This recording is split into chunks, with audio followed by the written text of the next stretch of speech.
கடலூர் மாவட்டத்தில் தைகால் தோணித்துறை தொடங்கி நாகை மாவட்டத்தில் மாமக்குடி கிராமம் வரை 49 கிராமங்களில் 265 சதுர கிலோமீட்டர் பரப்பளவில் பெட்ரோலிய முதலீட்டு மண்டலம் வரையறுக்கப்பட்டுள்ளது. கடலூர் மாவட்டத்தில் 29 மீனவ கிராமங்களும் நாகை மாவட்டத்தில் 20 கிராமங்களும் இதில் அடங்கும்.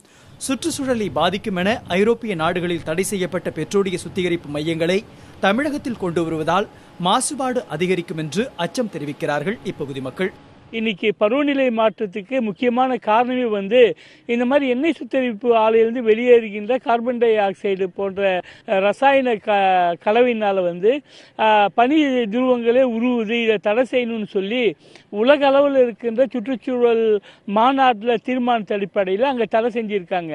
ஆனால் அந்த நாட்டிலெல்லாம் தேவையான பெட்ரோல், டீசல், பெட்ரோ கெமிக்கல் எல்லாத்தையுமே இந்தியாவில் தயாரித்து அந்த நாட்டில் பயன்படுத்துறதுக்காக இன்னைக்கு இந்தியாவை ஒரு குப்பை நகரமாக உருவாக்குறது மட்டும் இல்லாமல் அதற்கு கடலூர் நாகப்பட்டினம் தேர்ந்தெடுக்கிறது வன்மையாக கண்டிக்கத்தக்கது. வெளிநாடுகளில் இருந்து கடல் வழியாக கச்சா எண்ணெய் இறக்குமதி செய்து அவற்றை இங்கு சுத்திகரிக்க திட்டமிடப்பட்டுள்ளது. இதேபோல குஜராத், ஒடிசா, மேற்கு வங்கம், ஆந்திர பகுதிகளில் திட்டம் அறிவிக்கப்பட்டாலும் தமிழகத்தில் மட்டுமே செயல்படுத்தப் போவதாக அறிவிக்கப்பட்டுள்ளது. கடற்கரை ஓரத்தை சுனாமிக்கு பின்பு எப்படி பொது சந்தையோடு இணைப்பதென்ற எம்.எஸ். சாமிநாதன் கொடுத்த அறிக்கையின் ஒரு பகுதியாக இந்த திட்டங்கள் அமலாக்கி கொண்டிருக்கிறார்கள். இன்னைக்கு அறிவித்திருந்த திட்டம் என்பது கடலூர் நாகை மாவட்டத்தை ஒட்டுமொத்தமாக காலி பண்றதுக்கான முழு ஏற்பாடு இருக்கு. இந்த பெட்ரோகெமிக்கல் ரீஜன் என்பது இந்த 2 மாவட்டத்தை மட்டும் ஒழிப்பதல்ல, இதன் தொடர்ச்சியாக பக்கத்து மாவட்டத்தில் வேறு இருக்கும். அந்த மாவட்டத்தில் நிலத்தடி நீரை நாசப்படுத்தும், அந்த காற்றை மாசுபடுத்தும். அதை விட முக்கியமானது என்னன்னா, இங்க இருக்கக்கூடிய கடற்கரையோர மக்கள் மைக்ரேட் ஆகி எங்க வருவாங்கன்னா நகர்ப்புறம் நோக்கி தான் வருவாங்க. அது பல சமூகங்களை உருவாக்குன்ற பிரச்சனை தான் மிகப்பெரிய பிரச்சனையா இருக்கிறது.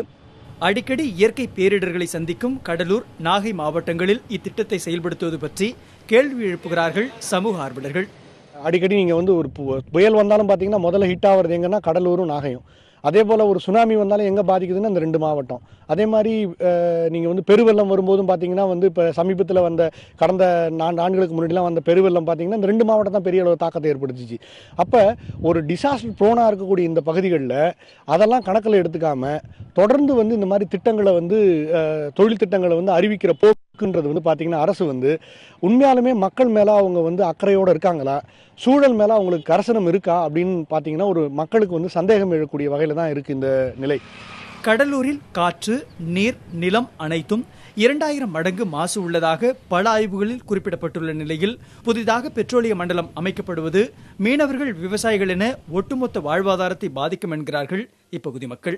இதற்கிடையே தமிழகத்தில் பெட்ரோலிய மண்டலம் அமைக்கும் முயற்சியால் விவசாய நிலங்கள் பாதிக்கப்படாது என்றும் உள்ளூர் மக்களிடம் கருத்துகள் கேட்கப்பட்டுள்ளதாகவும் வீட்டு வசதி மற்றும் நகர்ப்புற வளர்ச்சித்துறை செயலாளர் தர்மேந்திர பிரதாப் யாதவ் தெரிவித்துள்ளார்.